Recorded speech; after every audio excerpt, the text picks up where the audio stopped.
Anytime you hear Dave talking through the intro, that means something's wrong. Are we good to go? Okay. Maybe I was hearing things. It could be. No, not just talking, but cursing, going behind the scenes, cursing, going, oh, and I'm like, okay, what's happened now? I knew it. I was like, oh, this is whatever, Dave. Whatever. Hello, everybody.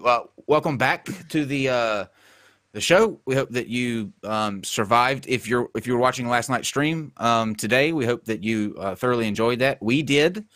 It was fantastic for us, and yeah, it was a good time.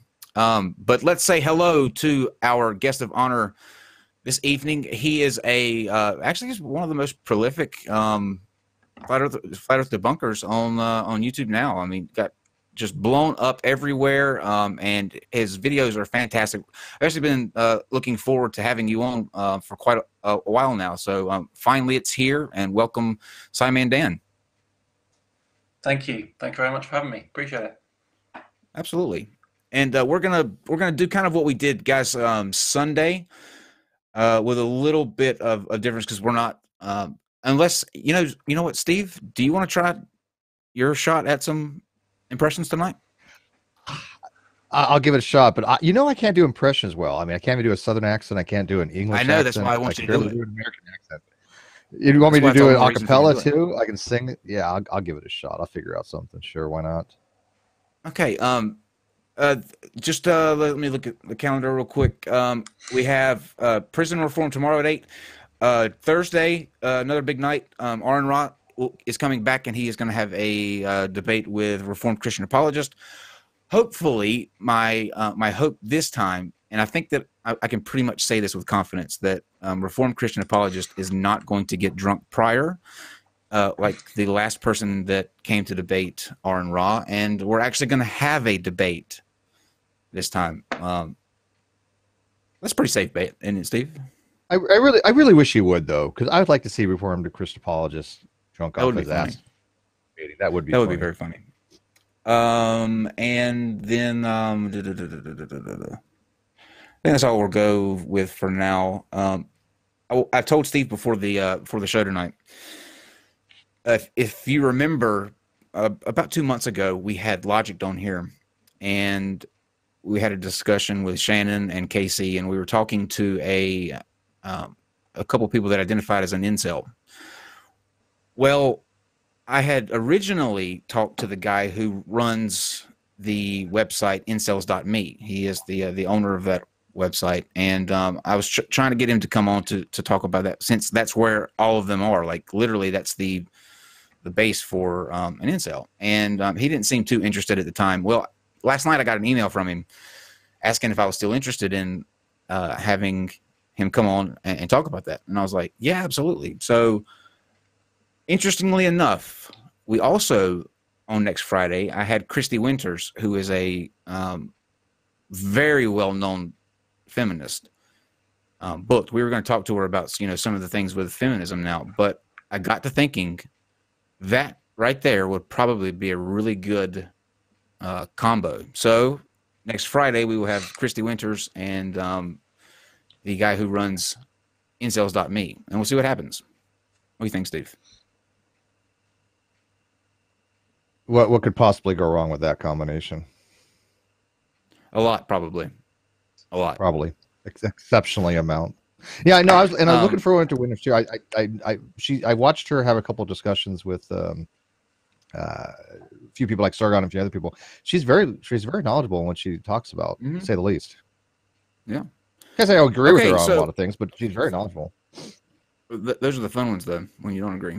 So tonight we're going to do a segment that we're calling Plain and Simple, and it is for those. Actually, Dave, I believe we have a better explanation of Plain and Simple, right? Because this is going to be for the people who believe in a plain model, who are very simple-minded. So Plain and Simple is going to be what we're doing today. We're taking 8 videos made by flat earthers around YouTube, and I just kind of picked out some really, I think, teachable moments We're going to go through them together and see if we can't suss out where they're wrong or maybe help them out a little bit. But I was, like when you go to a restaurant, Dan and Steve, and you get an appetizer, or you're at a party and somebody carries around a tray of hors d'oeuvres. Like, you need something to kind of get you in the mood and to, get the creative juices flowing. And so I was thinking, like, what are the two most cringe inducing things on YouTube? Steve, can you give me one? Rain Florence. Well, because there's going to be a long list of this. Like, we could go on this forever. I thought, what if I Google flat Earth ASMR? Oh, good God! Why would you do such a thing? And would you believe that there is a flat Earth ASMR? Not only that, though, I have to give the guy credit. The name of his channel is absolutely genius. All right, it's as ASMR Arctica, like it's ASMR and then Arctica, like for Antarctica. But he takes the ant out and put ASMR on it. It's genius. So let's go ahead and kick it off. Let's have our appetizer and see what. Look at that! Look at that! It's Smartica. Hi. Is he whispering? Oh yeah. Hold on, Dave. SciMan, Dan, do you know what ASMR is? Wow, kind of, but that whispering? Yeah, it's not even just the whispering. They make weird noises from everything. Like, everything is like supposed to be this weird audible thing that you're to pique your senses, like paper crunching, like just like I feel like, yeah. There was a guy who did. It was on one of my what's his name? The Lord Stephen Christ guy. He was God. a bit like that. Ooh. He There's so much to unpack there. Whispery tone. A lot. What they do, what they do is they do simulations. So, like, if you Google ASMR, you'll get all kind of things. There's like being taken hostage simulation, buying games at GameStop simulation, and they're doing this like, okay, I'm gonna need you to get in the back of the car. I'm gonna duct tape your wrists. It's so creepy. It's so creepy. Just watch what this dude does to the globe. Watch what this. Kyle, I've listened to some ASMR stuff. You've gone way down the rabbit hole that somebody had put in the live chat trying to do research on this. I don't know if there's ever going to be recovery for you now. Well, this is going to be a game for me now. What we're going to do next week is we're going to have a thing where we're just going to have random people say, like, we'll ask them a question and they'll say what the first thing that comes to mind, and then we're going to pair that word with ASMR to find out if it's is it ASMR. So that's going to be a cool game coming up. But Dave, let's find out what this guy does to the what this guy does to the globe. The globe, or this particular globe.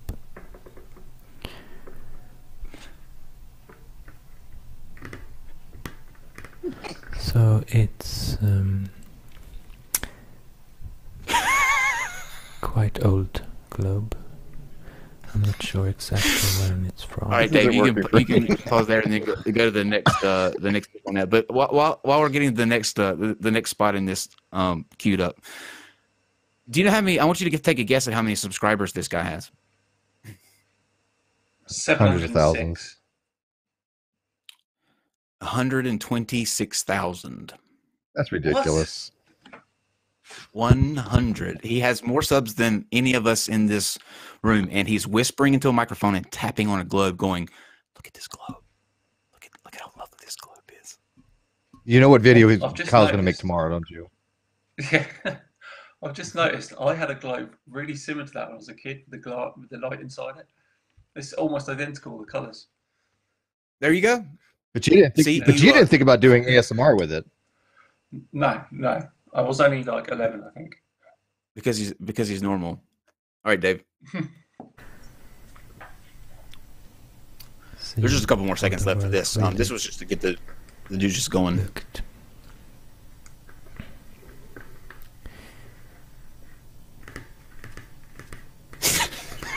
But I think. Okay. And there's this one last. Dave will skip C and just go into the video number 2. I was looking through his videos and I came across this. This is a 10-second clip right here, but it's too good not to include. Now he's on Google. Basically, his channel, what he does is he's either drawing maps or he's visiting online maps like MapQuest or Google Earth or looking at atlases or globes. Like he just rubs his fingers around geography. That's his thing. But listen to this little tidbit that he gives everyone in this video. And did you know that if you type in the word bus station on Google Maps, then all the bus stops will show up like this? I mean, I found 128,000 subs. Yes, this video has like you've opened up a door for me, man. Shut it fast. Trust me. All I'm saying is this. Look, like I feel all of us here work. We work really. You know, we work hard at what we do, and putting something together and putting videos together and that sort of thing. Like getting everything to go and good. And it just really, it's very disheartening when someone that is going, look at Google Maps. If I type in words in the search thing, the words will appear when I type. He has that many subs. It's just a little disheartening is all I'm saying. Kyle, do you subscribe? I thought about it, but ultimately my I couldn't do it, man. Only because like I want to see like where he goes next. Like how can you top tapping a globe? And towards the end of that video, he starts like fingering an island. Like he's like, look at how rough the islands are. Like they're so rough. So I mean, I couldn't do it. Dave, man. People in the live chat want to know if you can turn or SciMan, Dan, maybe you can do it. Turn your gain up a little bit. I think you're kind of quiet going out. He's practicing for his ASMR video. Yeah. Oh yeah, there you go. That better. Okay. All right, Dave. Let's go. Let's actually get into some flat Earth stuff here. Do you know who this is, Dan? I do. Yeah. What are your interactions like with him? Well, he's quite new on the scene for me. And he did a video, and he kind of brought the attention of me and Greater Sapien about something or other. And the only real interaction I've had with him is I've set, because he does a food drive or something. So he kind of goes out and gets food for homeless people. And I said, I'll tell you what, I'll make a contribution to your food drive. Where's the link? And then I didn't get a link. And then he spent about 3 videos bashing me for not doing it. And I said, and about 3 times I said, where's the link? And he carried on not giving me the link and bashing me for not, you know. I was getting ready to, now that I know that he bashed you, I don't feel bad. I'm back out of that. But while you were saying that he does this stuff for the homeless or whatever, I was like, damn it, I picked the one flat earther that is like Good Samaritan here, and we're sitting getting ready to bash his argument to shit. But now I don't feel so bad. Well, he does say that 10% of it or something, or 15% of it, he has to keep for expenses or something like that. Oh, good God. Okay, so he's a creep. I think we know what that means. Well, Dave, let's go to the 3A. Okay, I'm going to try once again to convey why I see such truth in Christ and when I read of what he talked about and when others talked about him in the Bible. I am not able to cite scripture word for word or even close, but I try my best to convey the story as honestly and verifiably as possible. And there will be people in the comment sections that can probably recognize and cite the verse in a comment if anybody has questions, or just look it up yourself. Now, all right, we can stop right there, Dave. Now, that sets what he's getting ready to say after this. The title of this video is Flat Earth. Flat Earth. I can't give you one reason why he lied. So that piqued my interest. I was like, well, what is he talking about? Somebody lied. So he's about to give you what his synopsis on who lied to him and why it relates to the flat Earth. But try to pay close attention to who he's referring to.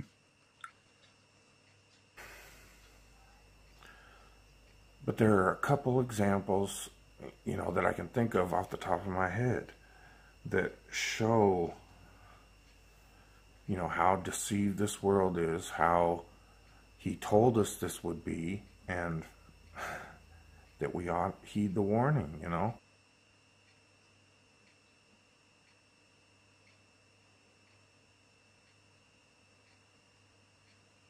passes or forgive us our debts and debt, that kind of disturbed me for a while. And maybe, maybe that's all it is distraction, disturbance. Because what I see that stands out in that Lord's Prayer is where he says, in earth as it is in heaven. How can you be in a globe? Boom. All right, there's question number one that the gentleman has. So he's saying that some people are saying that the Earth that are Christians is a globe. This is his long story short, TLDR. But if you go biblically, like what the Bible says in the Lord's Prayer, it says on earth as it is in heaven. So to him, how can people be living in a globe? And that would also mean that heaven is a globe, and that can't be possible because people can't live in globes. So, SciMan, Dan, why can't people live in a globe? Why can't people live in a globe? Because it's a 3D shape and you can only go up, live on it. Well, you could live in a globe. You could live in a globe. In theory, like a snow globe, yeah. Yeah. We were talking last night. Steve and I, we go back and forth on this all the time. And let me get your opinion. What percentage of flat earthers do you think truly believe that the Earth is flat? I would say it's somewhere in the region of 40 to 60%. That's exactly what I said, like verbatim, 40 to 60%. Thank you. That's exactly what I said, like word for word. Thank you. I can't believe that. I think it's ask anybody who's it's got to be like 95. I'm thinking it's like 95% it's of never them. That high. It's never that high. And I say that, but for this guy, exactly this reason. How can you make a disconnect that much to where you're reading a Bible and you're reciting the Lord's Prayer, and obviously on earth as it is in heaven is not literally, I'm like how do you then take that verse and apply it to what the shape of the planet here is? These people are looking for every little thing that they can to fit their narrative and stick it wherever they can. But to me, it just 50 or 40 to 60% is way too low. There's kind of two camps, isn't there? There's the camp from the US, like the Nathan Roberts of the world and people like that, who are really entrenched in that biblical version of Earth, and you've kind of got the other camp over this side in the UK who are in a more scientific vein when they're trying to figure it out. And some of those people, I think, possibly do know what's going on, but they're just in it for other reasons. Yeah, I think that's fair. What do you think that it's? Do you think that it's, as a movement, is picking up steam, or it's kind of hit its peak and it's fizzling out? I don't know. I looked at the Google Trends the other day, and it is going down. The search, but I mean, you can't tell much from the search, people searching it. But I don't know. There's YouTube is just a small part. There could be people in the world who aren't on YouTube who believe it. Or there probably is. So it's very difficult to gauge what's going on just from what I see. I mean, I'm sure there's a lot more going on. It's difficult to tell. And there's people funding it. The people funding it have to. Some of them have to believe it, right? Or else, why are they funding it? I mean, absolutely. I don't see any of them giving money to just people trolling. These people actually believe it, and they want it to be disseminated. They want people to be aware of it. And I think that it is probably somewhere in between 40 and 60 now. Again, completely wrong on that, but some people believe it, and some people just oppose, and it's hard to tell the difference. It really is. Absolutely.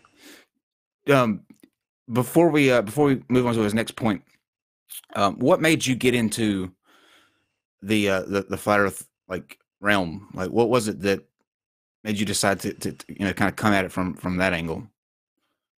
It was a kind of a mixture of I barely used YouTube before, just for the odd video here and there, but I kind of got into a couple of channels. Cosmic Skeptic was one, and he did a video once on flat earthers, and that's when I thought, how is this?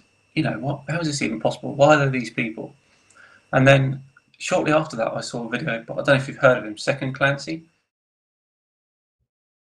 I haven't. He's a YouTuber. No, he's really funny. Kind of just reacts to different stuff on the internet. Has done a lot of SJW stuff. Okay.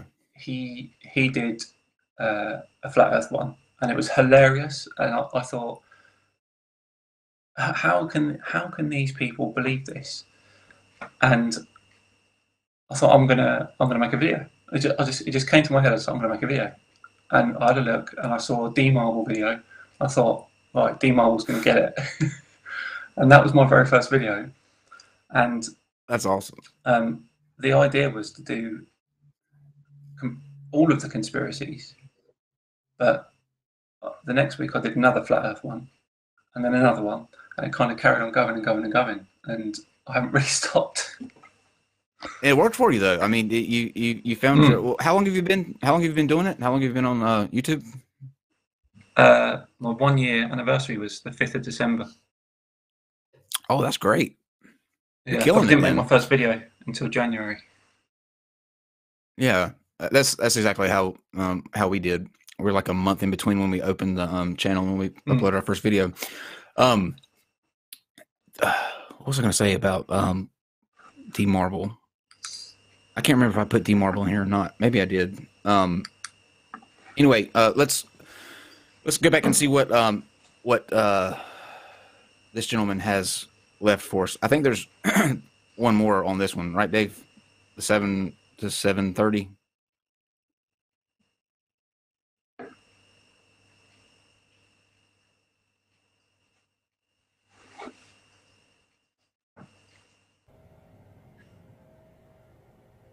He's very intense. Don't look at it as, how is this book deceiving me? Look at it as, was Christ telling me the truth? And then look at the world around you. And I haven't found anything that I can deny that he told me. Thus, he is the truth. He is my Savior. All credit goes to him for the. Okay, so I put this out there to make a point.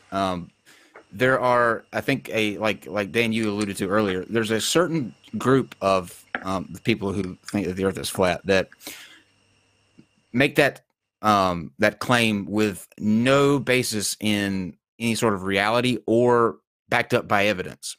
It's strictly because he read it in a book. He didn't see where the book lied to him anywhere else.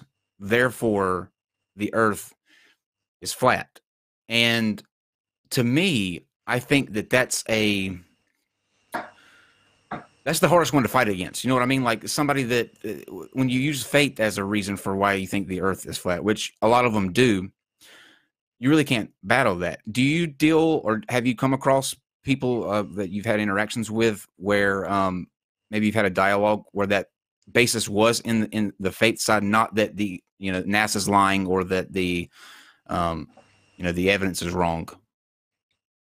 Yeah, a little bit. It's difficult to find those people that are purely that, because a lot of them will jump on the NASA thing and the 200 proofs and flat Earth clues and all of that. It's very difficult to find people who are just faith orientated, but they do pop up on my channel in my comments quite a lot, and I very rarely engage. Yeah, that's probably smart. It's not. Yeah, it's not. You're not going to win it. Yeah, because they're not looking at the data or the science or the math or the physics. They're just absolutely not. Some completely different. And this guy's a slow talker as shit. Have you noticed that? He just seems to talk really, really slow. I can't stand that. Yeah, his corner is like more entrenched than mine. I get stick for sitting in my corner. Well, I'll give you a spoiler alert. He's going to make an appearance with a vengeance here in a couple of videos. Nice. Maybe Dave will play that one at double speed so that Steve doesn't get triggered. But remember this guy, because who you see in the next one when he comes back around, it's not the same guy. He rages out in that next one. Okay, so there's this this next video is really, for me, unfortunate, because I think this guy he's got the most gorgeous eyes I have ever seen in my life.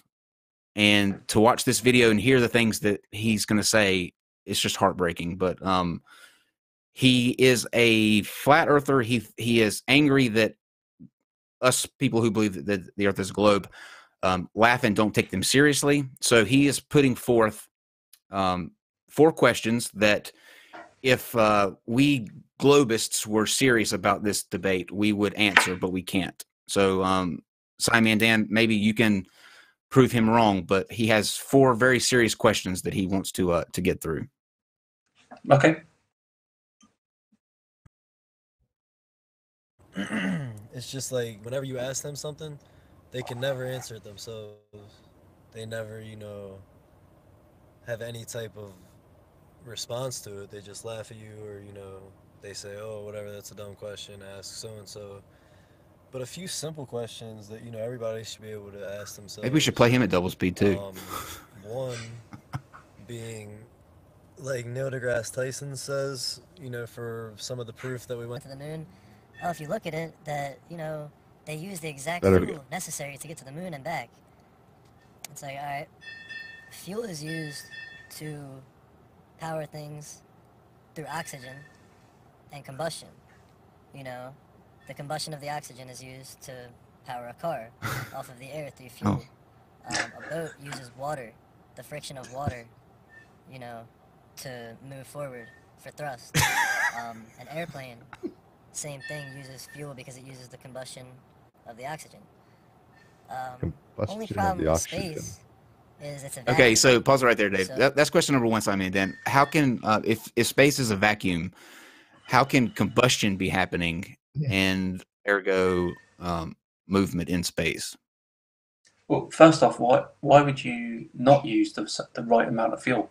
Why would you put 200% more fuel than you need into your? I mean, it's yeah. That's a good point. I didn't think about that aspect of it because he did mention Neil deGrasse Tyson at the beginning. He said, we use the exact amount of fuel needed. Makes sense. Yeah, but I mean, it's Newton's third law, in that every action has an equal and opposite reaction. I can't remember the name of the exact fuels, but there are 2 fuels that when mixed react without the need for combustion and produce the force required to go in space. So yeah, it's this Newton's third law. I mean, it works. I've seen. You must have seen the videos of the. I've seen. What did I see? I saw the one with the guy who put a fan in a vacuum. He put a little mini fan in a vacuum and like a small, some sort of like paper thing next to it. And because the fan didn't blow the paper in the vacuum, rockets don't work. That was his. That makes sense. Yeah. Oh yeah, total sense. Absolute sense. Yeah. Steve, do you dealt with propulsion and stuff Yeah, like that? I've worked with, well, I actually worked with rockets, SM1s, SM2s, and Harpoon missiles, which is a form of rocketry. The first thing is, well, first of all, oxygen. Yeah, oxygen doesn't combust. Oxygen is an oxidizer. The fuel combusts, and it's not just Newton's third law. It's the law of conservation of linear momentum. You've got something pushing forth on one position in a vector, and you're going to have mass being ejected off the back. What's going to happen to the overall net force? It's going to be in one direction. It doesn't have anything to do with a vacuum whatsoever. But yeah, the reason why they use an oxidizer is so you can have most. I mean, there are fuels that have oxidizers built in, but you usually have liquid oxygen or hydrogen peroxide or something else that acts as an oxidizer, and that allows you to have combustion in a combustion chamber in those types of rockets. You don't need to use the outside air or anything in a vacuum for those particular reasons. So yeah, and I love the fact that he says that nobody's able to answer this. You know, he's like, the first thing he says, like, you ask these questions, they think they're dumb questions. They think they're dumb because most people learn these things, you know, in school. But that's going to be a common theme for an adult to ask, by the way.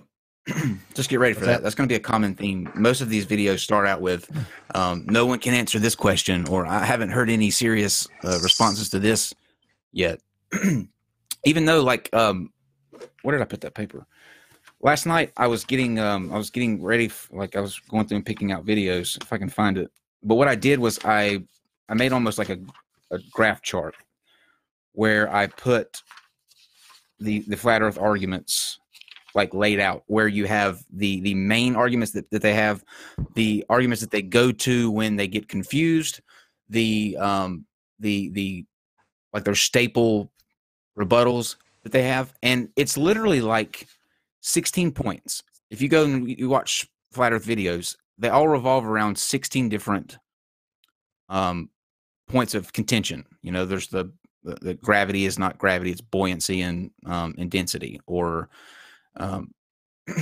is it a dome? But there's not that many different arguments that you can go to. And what I've seen is that when they make these videos, they're trying their best to stand out, I think, to a certain extent, to make it make it so different that they get noticed. Like they're each kind of manipulating their own little corner of one of those 16 points. And to me, it just looks like they're all over the place. Like no one knows what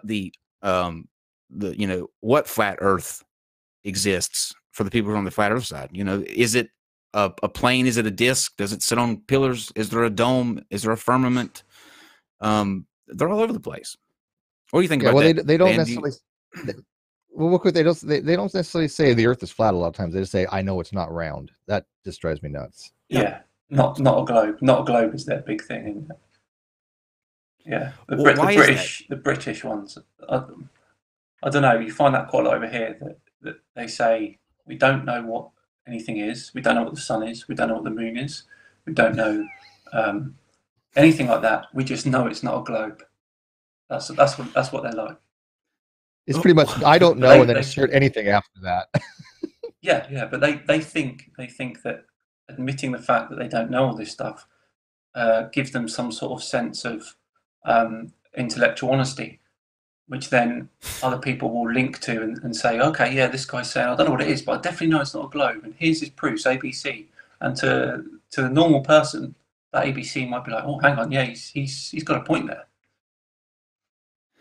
That right. I never thought about it that way. That is that does make sense. But to me, if you have somebody that's looking at,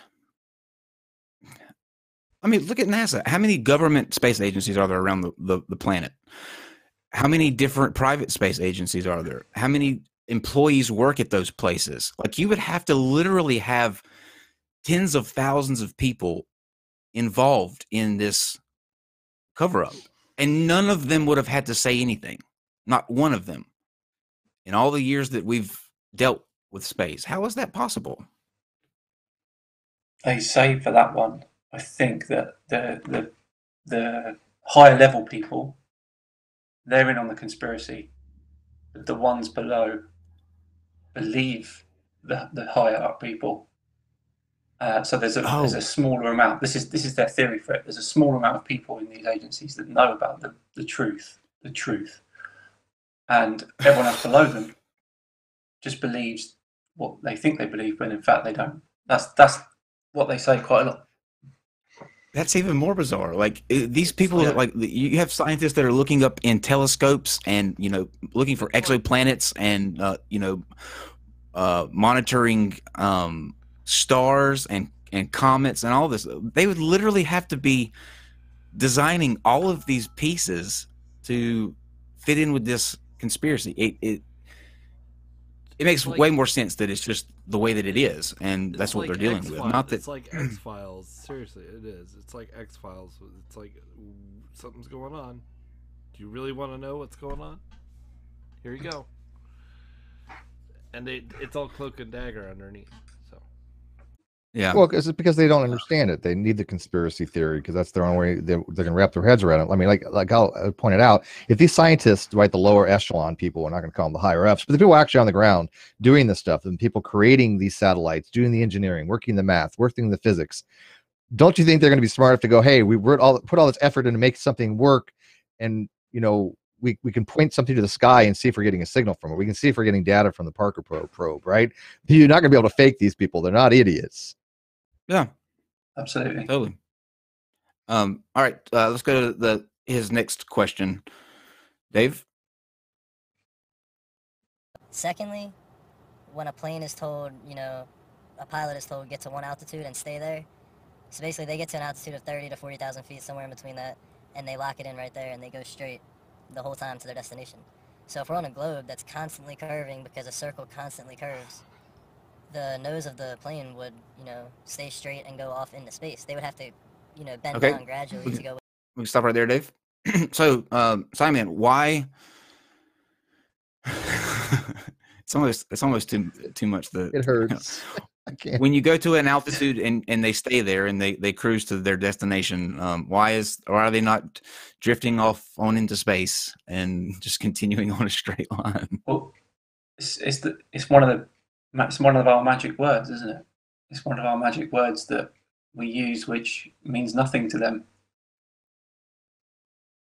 Can you guess it? The one that starts with a G? Yeah. Start with a G? Yeah.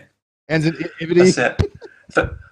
For me, there's three things that you have to combat against. One is gravity, one is curvature, and the other is our position in space and the fact that we're moving in space. If you can crack those three things, then they've got nothing else.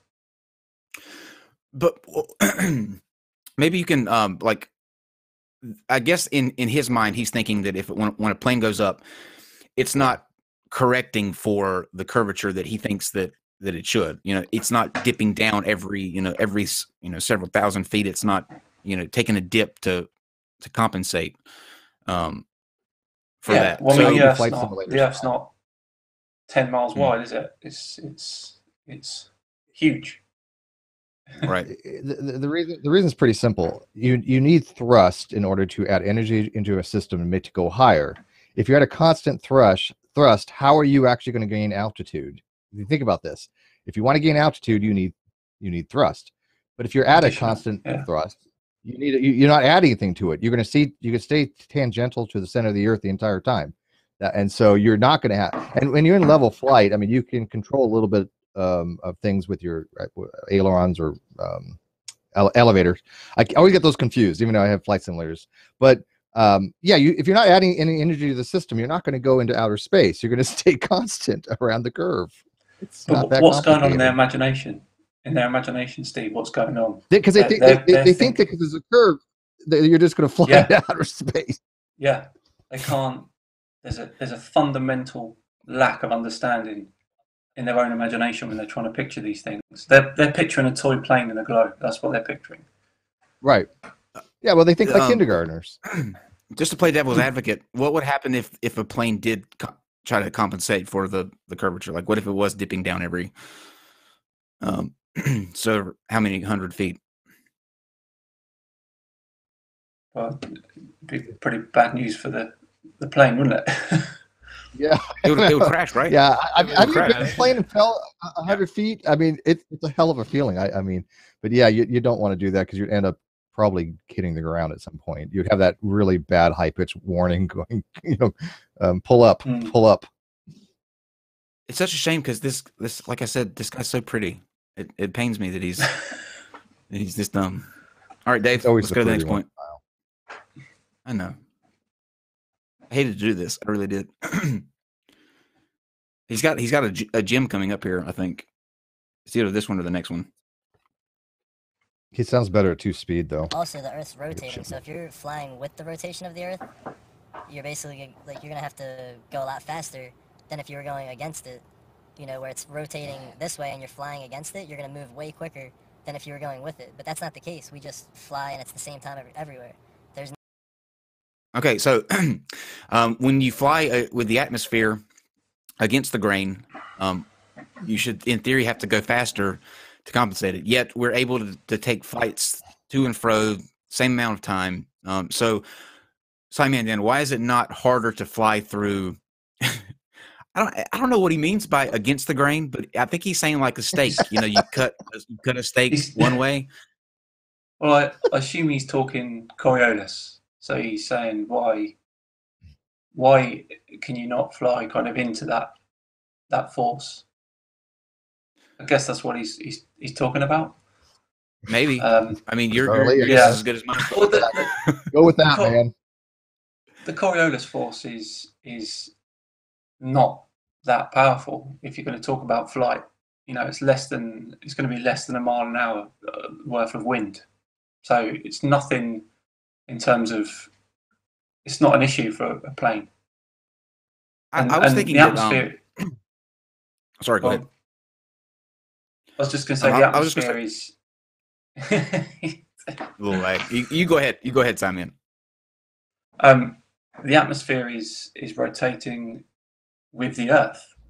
There's that's okay, but then you say that and they say, well, it's not possible because how come I can fly how come I don't fly a helicopter and take off and then the Earth rotates beneath me and I just land again at my location? They don't understand what's going on. They're putting 2 and 2 together and getting 28. Oh, see, this is what I thought he meant. I thought that he meant kind of what you just mentioned or alluded to. The atmosphere is spinning in a certain direction with the Earth. So if you're a plane that's going with that, with that atmosphere in the direction that the atmosphere is going, it would give you kind of a boost. Now, if you turn that plane around and you were flying through opposite of the way that the atmosphere was spinning, that would give you some sort of drag or slow the plane down. So that's what I thought he meant by going against the the grain. Yeah, well, it's just the I don't know why they can't grasp the fluid. No, they just can't seem to grasp it. It's they don't get anything. It's just I can't. Oh dear, they've got no clue. I think that on the next one, Dave, I can't remember if I put the one that we've. Go ahead and play it. We'll see what he says. For example, gravity is the reason they give for why everything is rotating around each other, like the Earth around the Sun, the Moon There's a around G word, Earth, etc. But yeah, we've never seen anything on Earth at all that has any similarity to that. There's never been a big boulder, a big mountain, a big mass that has even had a speck of dust or anything revolve around it. So to say that science is not repeatable, so, it's not observable. Here's the next question. If the planet is a model for how gravity works and how it can catch things and keep it in orbit and keep things, kind of pressed to it, why is there not a mountain that exists that has little boulders that just orbit it all day long? Like, at what mass do you have to get something to where it will have a gravitational force enough to keep it in that area? Gravity is immensely weak and the planet that we've got, as big as it is, you know, you can lift it. I can lift my phone off my table with a great ease, and it's a huge planet. So, you know, large mountains do have gravitational pull, but it is minuscule compared to the Earth's. It's like the water on the ball. They pour water on the ball and they say, "Oh, the water's not sticking to the outside of this ball." Well, you've got a giant planet underneath you that is going to be attracting that water. So why would it stick to the ball? It's just it's another fundamental misunderstanding of size. That's actually the answer to that question. You know, Steve, how many times do we have people on this show ask that question? Why can't you make water stick to a ball? Dale asked that question when he was on here. Show me an experiment I can see in real time where water sticks to a ball. Well, they all have the same fundamental misunderstandings. I mean, every flat earther I've ever seen doesn't grasp things like scale. They don't understand things like gravity.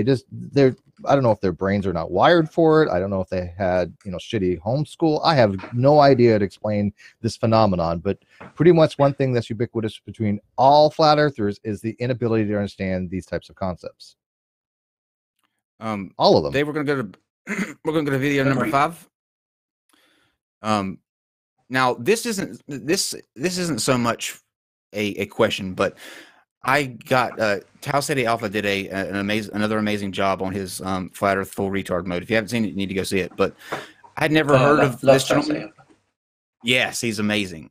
You've probably seen this clip then, and I just wanted to appreciate it and for what it is, because to me it's just absolute gold. It sums up everything about the Flat Earth movement. But the guy that Anthony Riley's talking to in this clip, we're actually going to get on because he just go ahead, Dave. Go ahead and play the tape. I'll let it speak for itself. Anthony, Steve, the triangle has the sides 1 and 1. Do you know what the angles of the triangle are? Which kind of triangle are you on about? Are you on about like a right angle triangle? The triangle has sides 1, 1, and 1. Do you know what the angles are?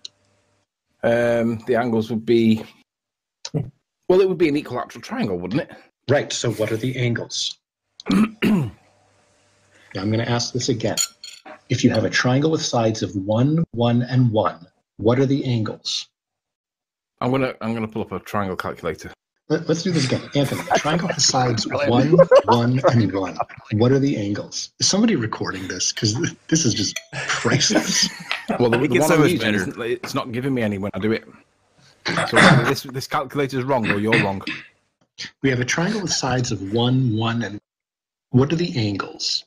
Yeah, so that's an equilateral triangle, right? Right, so what are the angles? Does that work on a right angle triangle? The sides are 1, 1, and 1. What are the angles? When is that ever used in astronomical calculations for measuring trig? I'm not going to tell you that until you answer my question. The triangle has sides... It's not relevant. We use right angle triangles to calculate the distance things, right? We don't even need to use right angle triangles. Okay, let's stop it for a second. What you're describing only works with an equilateral. Just for a second, Anthony, let's appreciate for a second what we just witnessed. This is a guy that will get on Flat Earth Debate every day and try to explain why we're all wrong. Like everybody, Steve, we're just a show that shields for NASA. SciMan Dan is a shill that is incorrect about what he does. Conspiracy cats. So SciMan, don't you feel a little redemption there based on anything that Anthony Riley has ever said when he can't figure out as something as simple as the angles of a triangle and being asked 9 times? It's a beautiful piece of video. There's no doubt about that.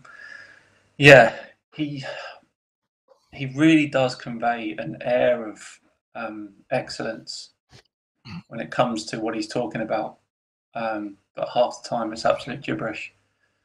He did, I don't know if you remember, he did the science exam with conspiracy cats. Remember that? Did you see it? Science exam. I don't think I did. Yeah. So it's one of the first things Conspiracy Cats did was he did a science paper with Anthony. So a GCSE science paper. So that's 16 years old here in the UK. And he literally passed it by like 1 mark, I think. But he did give Anthony the benefit of the doubt, because you do get marks for written communication. So he gave him the marks for written communication. But I'm highly doubtful he would have got those marks if you actually did the paper. Oh, that is gold. So he actually did it. But Like now, he actually, wow. yeah, they went through it. They went through it online. But now seeing this, I really want to set him a maths one. You have to. It to me, when I saw this when Tao did this video, I was watching it, and I think it was actually that same day I had listened to Flat Earth Debate, because it was the Monday after Conspiracy Cats had been on the show, so they were going to be talking about him and kind of how he did, and he just went on for an hour about how we couldn't do the math correctly, and we had the we didn't know what we were talking about in this area. And then this video came out, and I'm just sitting here like, literally for 6 minutes he cannot answer the question about the angles of that triangle. Well, would you have been impressed? Be honest. Would you have been impressed if Riley would have said, "Are we talking about Euclidean space or non-Euclidean?" Would you have at least been mildly impressed if he had at least had something as kind of nuanced as that? Because angles are 180 Euclidean, but obviously not a non-Euclidean. So that would have been impressive. I would have been at least going, okay. He just like when he starts shifting over to well, it doesn't work on a right triangle. Obviously, it's a different triangle. He wants to know what the angles of that triangle are. I don't think he can figure out the angles of the right triangle either. I don't think that he was able to do that. No. Let's find out if he does. Yeah. Let's find out if he does. The fact that you can't answer these simple math questions, crap you, is ridiculous. Why can't you just apply it to right angle triangles? Fine, 3, 4, 5. That's a right angle. How do you know it's a right angle triangle? Because 3, 4, 5 triangles are right angle. So because it physically is. There's no other triangle it can be. All right. Well, I don't know that's true, so I want to test it. How do I test it? I don't know if that's okay. true. So for the other people playing at home, maybe you can answer these questions while Riley's trying. You have a triangle with sides 1, 1, and 1. What are the angles? 60, 60, 60. 60, 60, and 60. I heard somebody whisper. You're correct. Now, if you have a triangle with sides 2, 2, and 2, what are the angles? Let's give Anthony a chance to respond.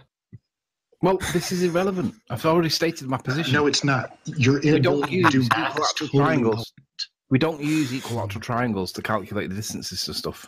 We use right angle triangles. I think the issue here, Sleeping Warrior Anthony, is that you don't. If you want to pause it, but when given the answer and then the answer just put in a different, like the values changed, or all he has to do is a little bit of allocating for that. He still says, well, it doesn't matter because we don't use them in search for whatever That's he's the other doing. thing they don't understand. Ratios and things of that, conversions, they don't get any of that either. Oh boy, that was gold though. Well done. But this is, that is literally like 12-year-old maths. Mm-hmm. That's what you get taught. I'm stupid as hell, but I was able to follow along and do those. Like, I can't math for shit. I mean, literally, I can't do math, but I could do that. To me, though, like he would be a lot better by just going, and you see this a lot in these sort of situations. If you just say, I don't know, somebody will, he can explain it to you, and maybe you will have learned something. But they're not willing to do that. They're so ingrained in having to be right that he's literally willing to go, okay, I'll give you a right triangle. Here's a right triangle with 3, 4, and 5. Now do it. Well, how do I know that's a right triangle? I think he's trying to come up with an experiment to see if it's a right triangle or something. It's bizarre. It's just, it's disingenuous. All right. Now speaking of charts and visuals, SciMan Dan, our next example, it's a really quick one, but I want you to marvel at the graph work that this guy has done. So he's got the universe on the right, which is going to show us traveling through space, but then he's also put the directions of people if they were to walk around the globe. So let's see what this turns out to be. Go ahead, Dave.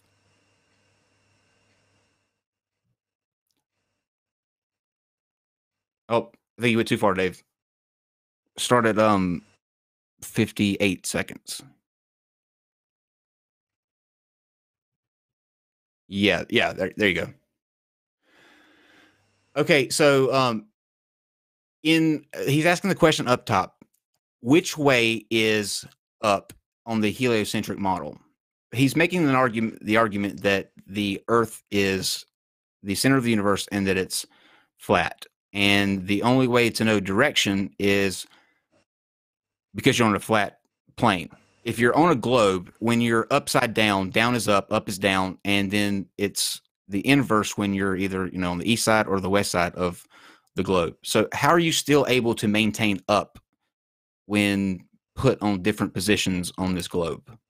That's literally how stupid it's getting. But how does that work? Well, he's got the bias that it's flat and motionless. He's applying that to a different model. You can't do that. I mean, it's. Let me ask you this though, because he says in this video, Steve and I had Reds and Jared and Team Skeptic on Sunday, and we had this girl asking a couple questions, and one of her questions was, if you're spinning through space and you're traveling at however many miles per second you're going, why don't you feel that? Like, why don't you feel any sort of movement as we're traveling through? Just so that we can go ahead and answer that if people are wanting to know that who are listening. Why don't you feel any type of movement of the Earth? Well, there's a lot of movement going on. So you've got the rotational movement, which if you talk about angular velocity, it's not that much at all. We've got the motion of going actually orbiting the sun. But again, we're talking now about actually feeling motion. So motion is felt usually through acceleration, not through constant speed. And our speed, for all intents and purposes, is constant. So for that respect, we don't feel that. And then you've got the movement of the solar system orbiting the galactic center. Same thing applies. It's just there's no acceleration or deceleration that warrants, and there's not enough of it to warrant feeling it. Yeah, that makes sense though. Like if you're constantly moving and you haven't stopped, like the planet hasn't stopped or had to restart spinning, you wouldn't feel that. There's what's that lady's name? Do you remember that girl's name from Sunday, Steve? Was it D? No, I didn't. I didn't even catch her name. She asked like all of these ridiculous questions, but in all of that, that was the one that I think, like, to me, it makes sense to ask. Not that it makes that it's has any merit, but of all the questions people that they can ask, get on board. Yeah.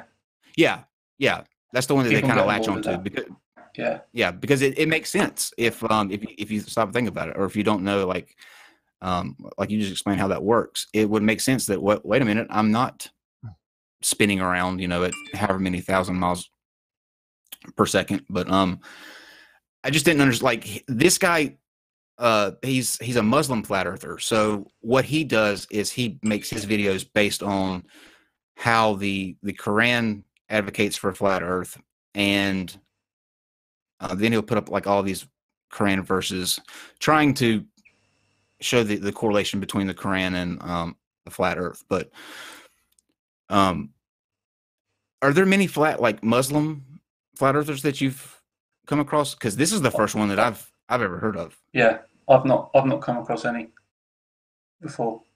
Yeah. Steve, No, I think we should get him on. I think it'd be good to have a conversation with. Sure, why not? Well, by the way, SciMan, we just call this theory of down. By the way, because they don't understand orientation. Yeah, so because they don't get that everything is pulling toward the center of the Earth. So whether you're on the North Pole, South Pole, equator, it makes no difference. Your orientation is that the vector of gravity is going to be towards the center of the Earth. So we just call that they call it the theory of down. But I'm going to be calling it the theory of down too, because they don't understand how it actually works. Again, if you can crack gravity with them, you're unlocking so much stuff. If you can prove to them. What's the worst argument that you've come across? Like since you've been doing this and debunking flat Earth, what's the one the most ridiculous? I've watched a lot of stuff. The worst argument. Or just get so much. It just couldn't be that. There's absolutely. I don't know. There's literally so much bad. I can't narrow it down to something. It's just overwhelming. Explain the gate thing that the gate thing that you did, which was an amazing video. It was the most ridiculous proof for flat Earth. What was that about? Well, he was trying to model the globe, the northern hemisphere of the globe, using the gate. So the point where the gate swings was the North Pole, and then the further you got down the gate, the further down towards the equator you got. And he was trying to simulate the rotational speed of the Earth with that, which isn't a bad analogy. It's not a bad analogy, but he was linking it to how we perceive stars in the sky, and that there should be different speeds of stars in the sky. And in the end, there was just no. He wasn't adding that up from the rotation of the Earth and the movement of the stars in the sky. He wasn't kind of connecting those together with that experiment.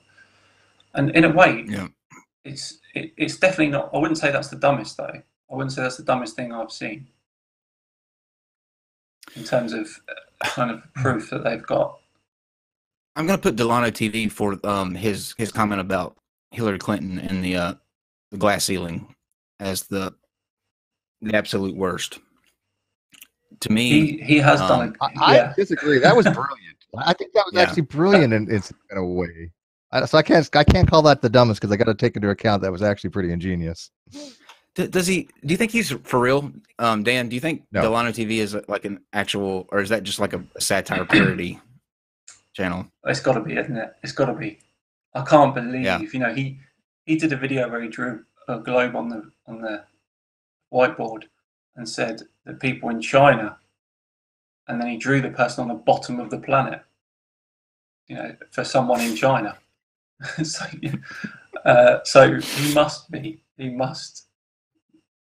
satirical. Let's hope, but the sad thing is the way that I think the society is today, that actually might be the one real one, like the one that's committed to this, because it's so outlandish. He's the same guy that said the helicopter, you could go up in a helicopter and just wait for your destination to roll on around and land there. It's bizarre. Okay, Dave, let's go to 7. I think this is our. And I am Call Me Tease. So I just have a question for my globe earthers. And I say my globe earthers because obviously I'm a flat earther. That's I what we'll believe speak that to, the earth Dave. is flat. It is not round or pear-shaped or Blake, or whatever you guys think it is, or whatever these. Just to get it out there, the Earth is not Blake. All right, It's not pear-shaped, and it's not Blake. Did she say Blake or Blake? Because did she really say Blake? Please back it up. There's that higher speed, so can we I want to make sure we're not mocking her, for unjustified reasons. In real for Steve. Played in real time. It is not round or pear-shaped or Blake or whatever you guys think it is. Blake. It's okay. Let's go with that. It's not Blake. Not Blake. Proceed. I agree with her. Whatever that means. Or whatever these so-called scientists are telling you that it is. So-called. Okay, whatever. Anyway, I have a question. So, we're told that, or we were taught that the Earth rotates, right? True. Mm-hmm. They forgot to do it at double speed. Globe Earthers, the Earth rotates. All right. But get to your question. It only rotates once in 24 hours. What? The Earth rotates once in 24 hours? But I thought it goes around something. You know that sun thing? It rotates around the sun? What? All right, Dave. Dave, you can pause it right there. Okay, so to recap,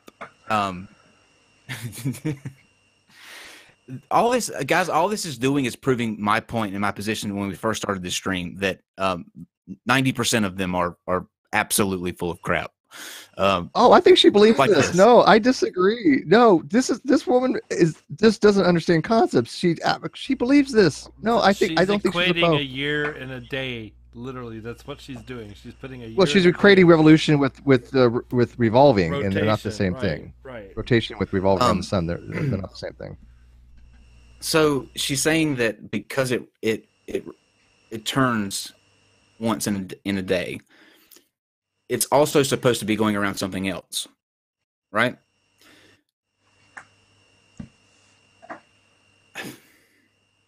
I've honestly got nothing. I've got nothing. Dan, I don't know how they think. I don't even know how they think about this in their heads. I don't know how they even come up with something so absurd. It's the imagination they've got. They can't deal with 3D space.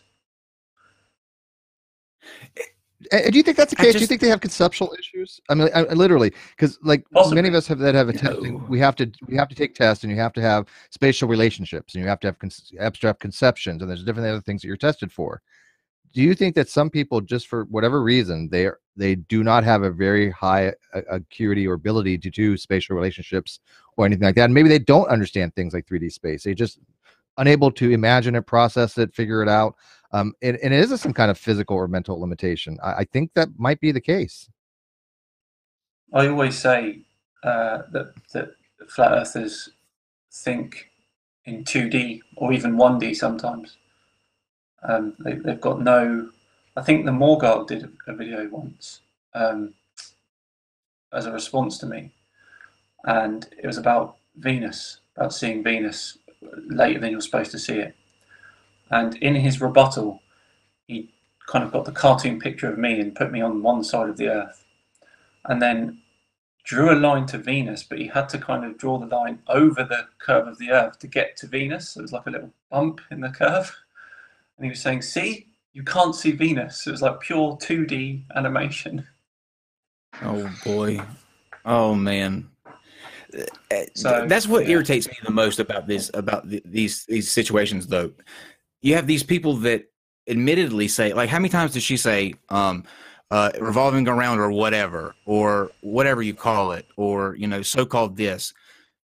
They're admitting right there that they don't have all of the pieces of the information that they need to, yet they are an authority on it enough to be able to tell you that you're wrong, like that, that what you believe is completely incorrect. Yet the fractal piece of a claim that she has is enough to say, well, the Earth can only spin it can only spin one time in a day and night, and it's going around something else. So that don't make any sense.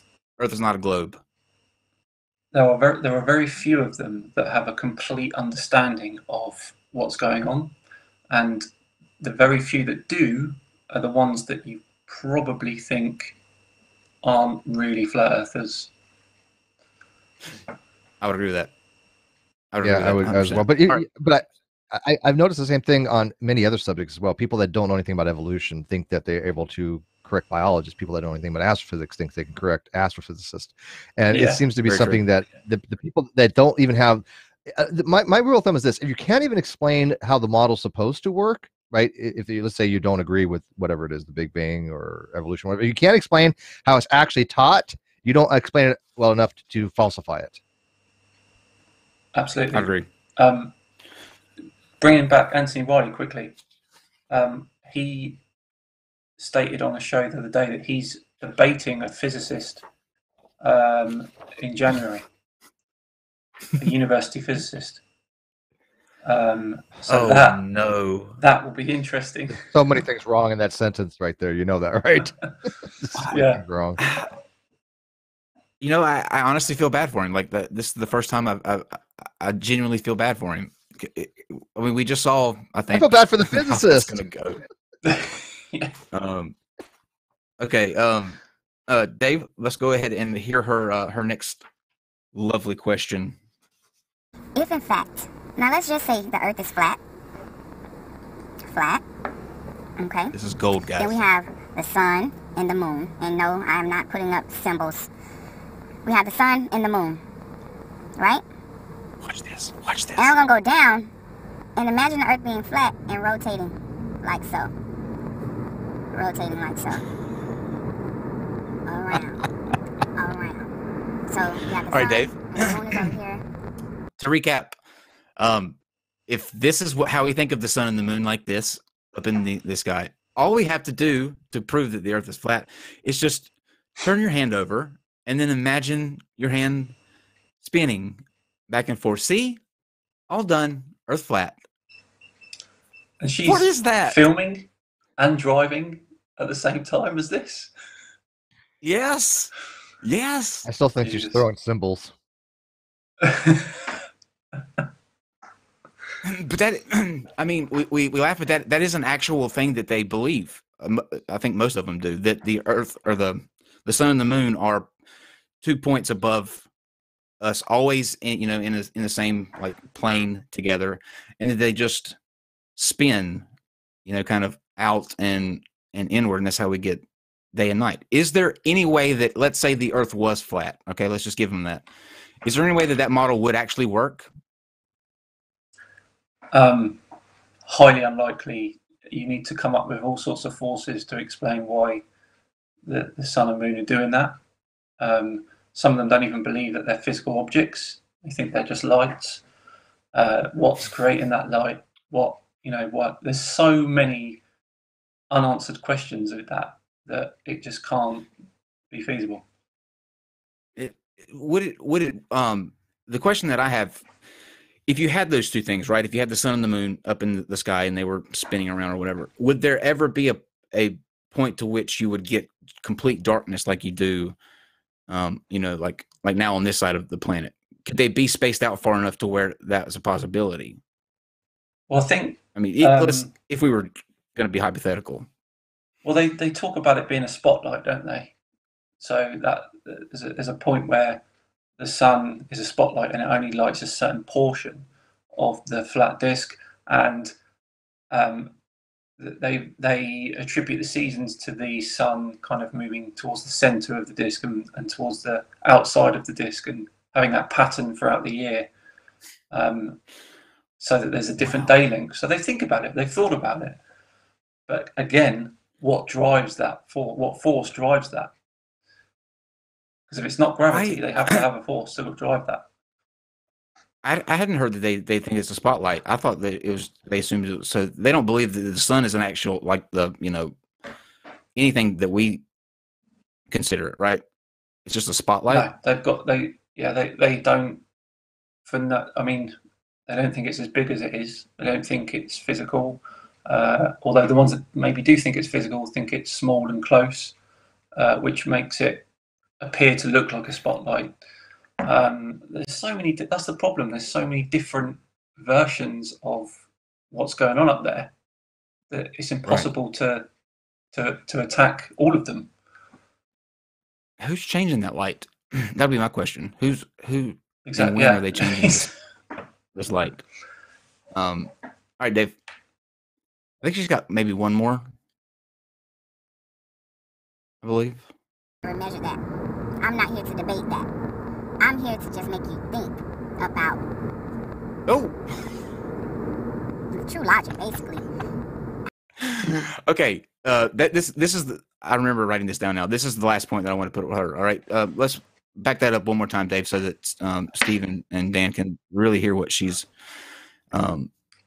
and actually do it on regular speed, because this is worth hearing. What hour that is, I don't know if they've ever measured that.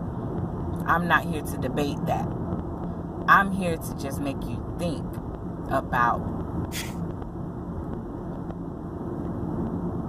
true logic, basically. How, in fact, the Earth's spinning, and yet the sun and the moon are all.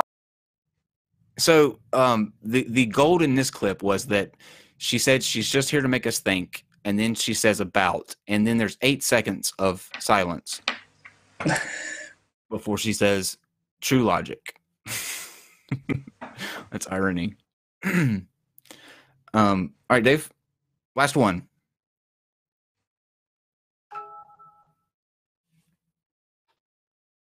There he is. Yeah. Okay. Now, he's got a little bit of different attitude on this one. I've got four spots that we'll hit real quick, and listen to how his attitude's changed.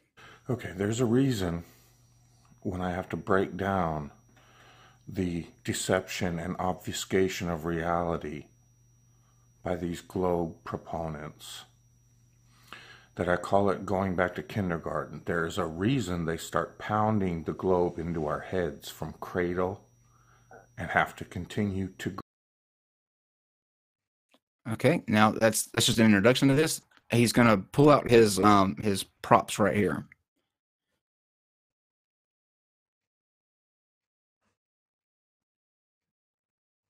Twirling fantasy world in your head. I'm going to prove it to you once again with basic kindergarten level science. Anyone that wants to can easily see. If you Okay. Show it to us, please. Doesn't. Okay? So let's go back to kindergarten, children. Here we go. Are you ready? We're going back to kindergarten. We have a fan representing the moving atmosphere of Earth going along with the rotation and orbit and hurling Milky Way motion of the Earth. Okay? 3 different motions. So this fan, we're going to say our atmosphere is moving at 5 miles an hour. If we take this here handy dandy flag and move it at 5 miles an hour along with this fan, this flag will not blow in this direction because it is moving along with the atmosphere at the same rate. So the wind from the fan will not affect the flag. It'll just hang down, okay? I didn't draw that perfectly example, but it'll just droop straight down because of gravity, right?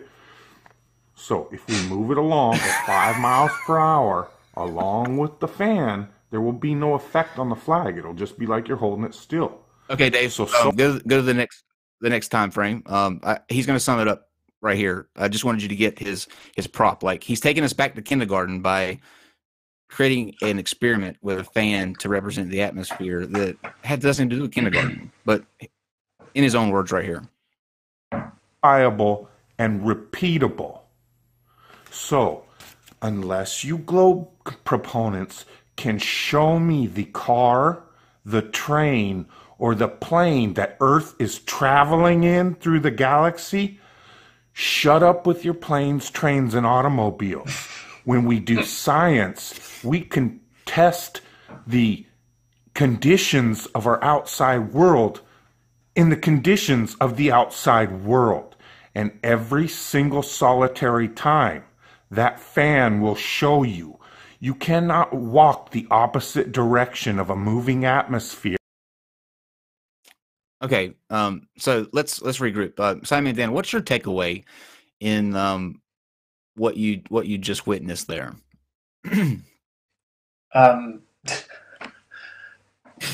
Well, we've been schooled there, haven't we, guys? We've been taken totally back to it's similar to the first one, isn't it? I mean, he's saying that moving that flag away from the fan means it's moving the same speed as the atmosphere. And in actual fact, just having the flag still stood in the ground is moving at the same speed as the atmosphere. So moving it backwards or forwards is doing both the same thing. And wind, the wind is going to be more of an issue anyway. So it's just completely irrelevant. Well, to me, the telling thing is that he, normally when you do an experiment, you actually do the experiment. Like you actually show what you're saying. Like he's taking a piece of paper and drawing an image of a fan and a flag, going, okay, if I move this along, which he can't because it's not it's a drawing, so it can't move.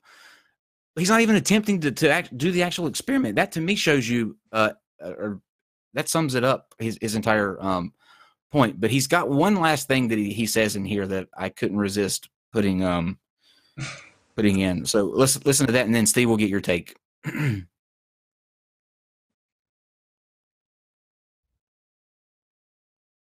Maybe. I would immediately be hit with 1,000-mile-an-hour wind. If you cannot realize that fact of reality, you're fucking insane.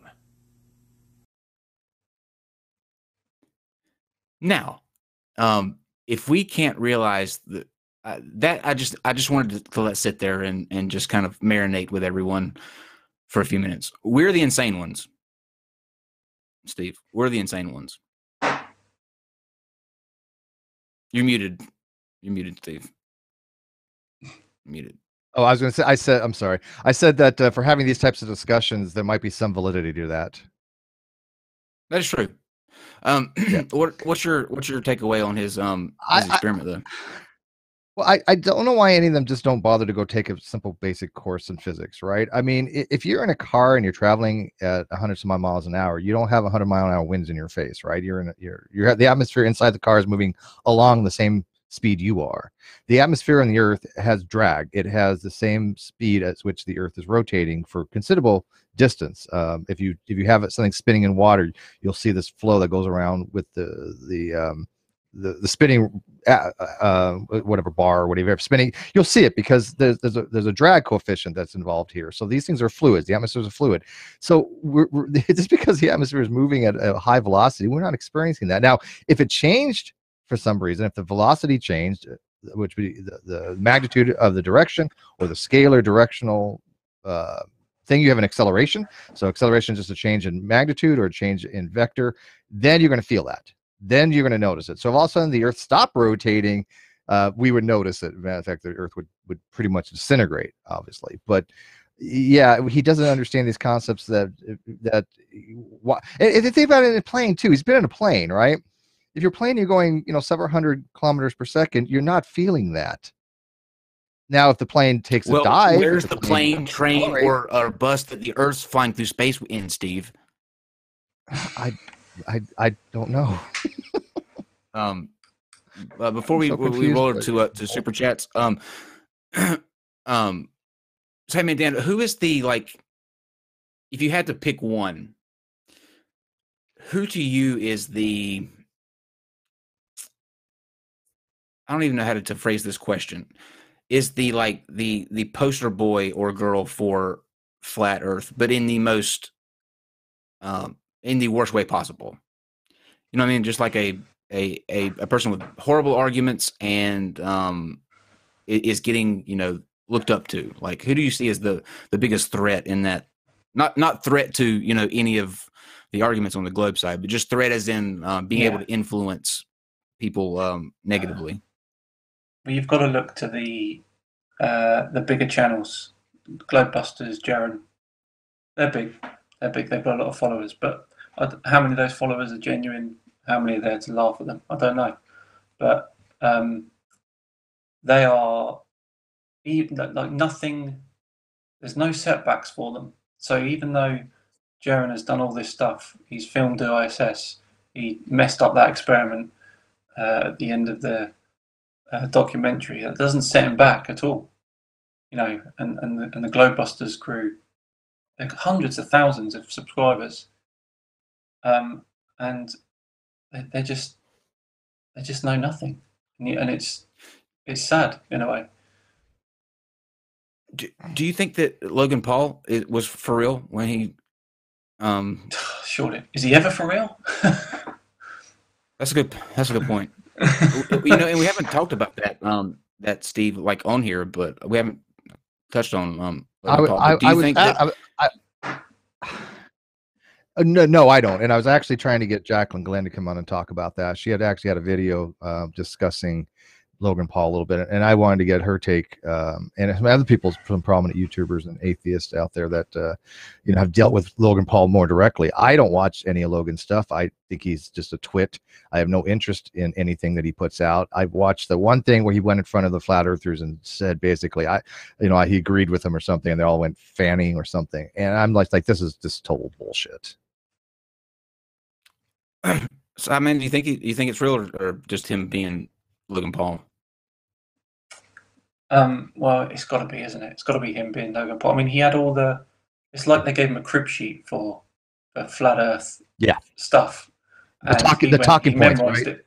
Yeah, and he memorized it before he went on, and he said all this stuff, and all 12 of them cheered, and then that was that. Shots fired. The thing is, though, like he's doing this at a point where he got in all that trouble with the forest thing.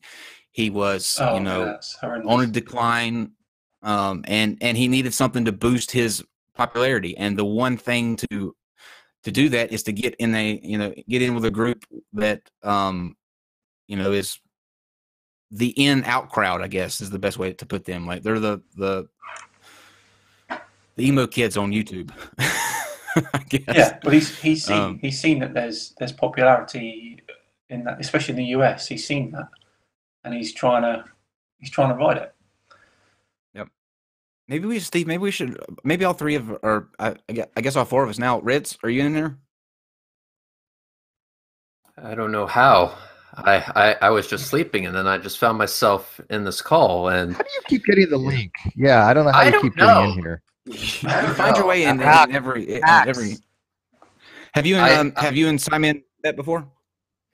We have spoken. SciMan Dan is the guy that is like, hey, I'll invite you to a hangout. Oh, I'm sorry, old chap, I'm busy. Every time. Every time. Sorry, man. I roll out for me. I roll out the red carpet. I bring snacks. I bring drinks. I have everything set up, and then SciMan Dan is a no-show. I'm like, I see. Reds never gets that shaking his voice around anyone else. I think you've got him. You've got him in all here, SciMan. I think he's been stood up on a number of dates, though. I doubt it. Hey, why is Dan any special? Reds, set a date. Come on. Yeah, how many dates have you been stood up from, Reds? I mean, shouldn't it be just like, the average? You get everything all excited, and you're waiting for that moment where you're going to pick her up, and she gets, you don't get a phone call. Steve, listen, Steve, hold on. Before this, Steve, what happened in that case with you, my friend, is just part of really bad relationships, and you have to let it go, man. You have to let it go. Never. You have to let her go. Never. Let her go. So yeah, we were getting ready to wrap and read some super chats. But we'll go with SciMan Dan first and see if you have any. I guess if there was somebody watching now that may be on the fence, or maybe they're not sure of the shape of the planet, what would be the one thing you would say is either your strongest evidence, or how they could make a determination, hands down, that the Earth is a globe? Well, the first thing I'd say is don't watch any flat Earth videos, because that research is the worst. And the second thing I'd say is you've just got to look up.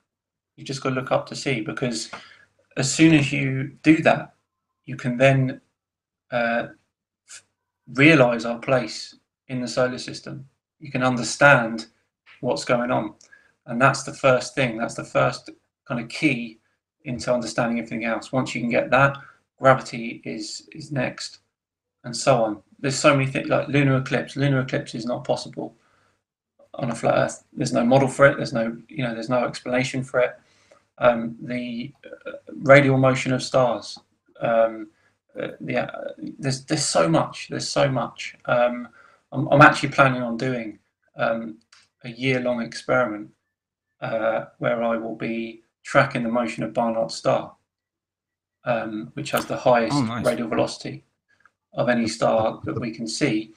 And over the course of a year, it kind of wobbles like that, which basically is because on one year we're on one side of the sun, and the other year on the next year, 6 months later, on the other side of the sun, and it kind of gives that wobbling motion. And I'm booking time with an online telescope to track that movement. Now, if that doesn't tell you, they've tracked that proper motion for like 50 years plus, and seen it actually move quite a bit in the proper motion. Yeah, if that doesn't tell you that we're orbiting the sun, then nothing will. From a very eloquently put proof for the Earth, let's go to the not so eloquent. And Reds, you want to throw out some curse words? Just kidding. What would you say that your biggest proof is? My YouTube channel. That's the biggest proof. You can literally go there and you can see my Tampa Bay blink test. You can see the angular size observations I've done of the sun. You can see how I brought people from all over the flat earth debunking community and shown sound lease images of the Lake Pontchartrain Causeway. We were also able to measure the altitude of the International Space Station, showing that it actually is in space and therefore orbiting something.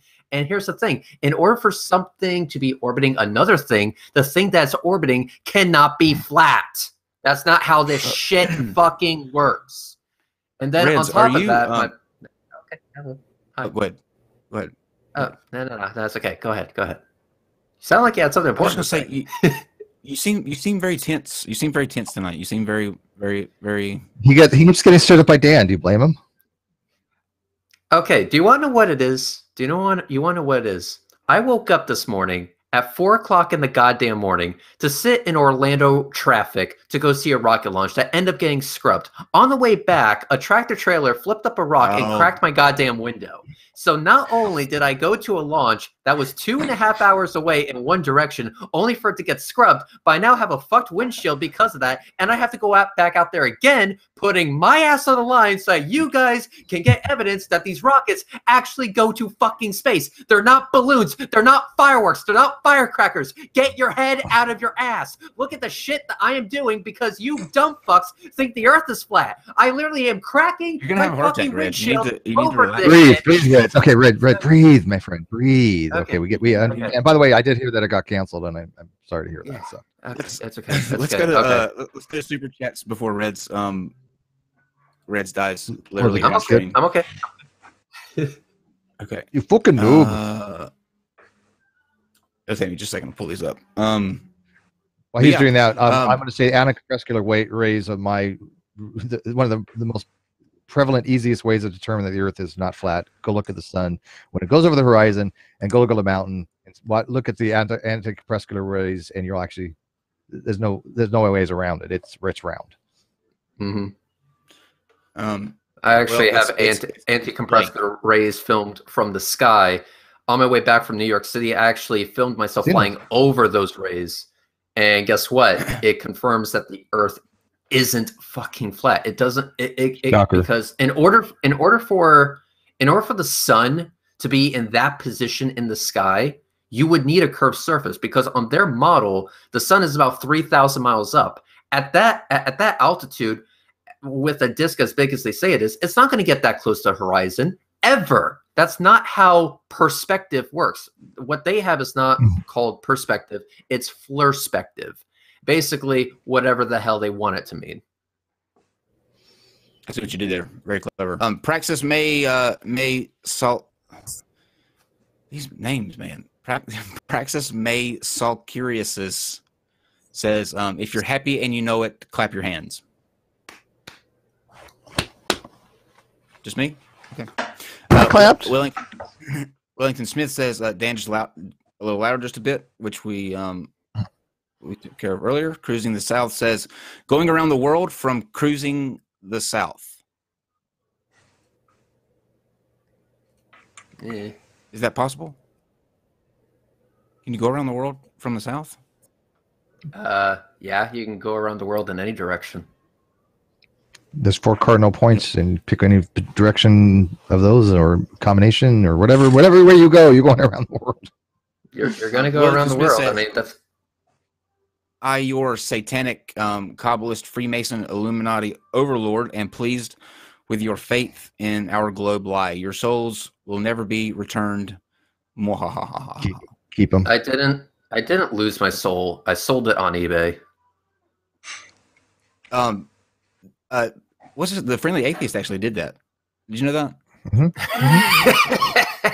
That's to good. Baptist, and all they did was make him go to church, kind of thing. Also, great. Also for you guys, who do these super chats.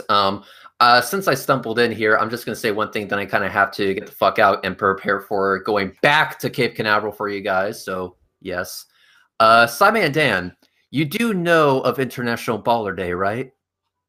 Yeah, absolutely. I'm plugging it Friday. All right, good. So I have a favor to ask of you for International Baller Day. Yep, go on.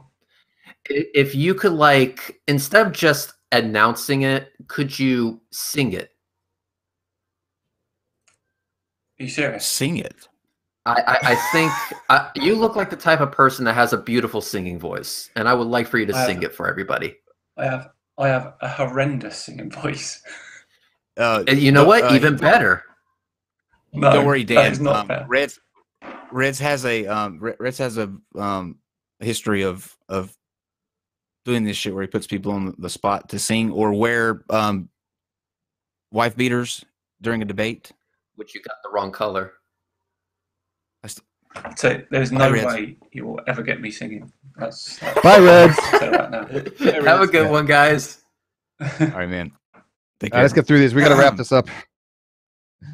I forgot where I was. Dan Palladino says Riley can't triangle. That's true. Low PNC 1 says, anyone else concerned that so many? Is there anyone concerned that so many flat earthers are black? No. I think dumb comes in all colors. Vegan Atheist Coral says, PSA, don't film and YouTube while driving. Just stop. Yeah, Dan pointed that out. That's a good point. Drew's Daily Deal says, maybe give them a VR headset to figure out the 3D. That's a good point. 0132132. If Wolfie can film while flying, I can film while driving. Damn it. VRNCNGTRX.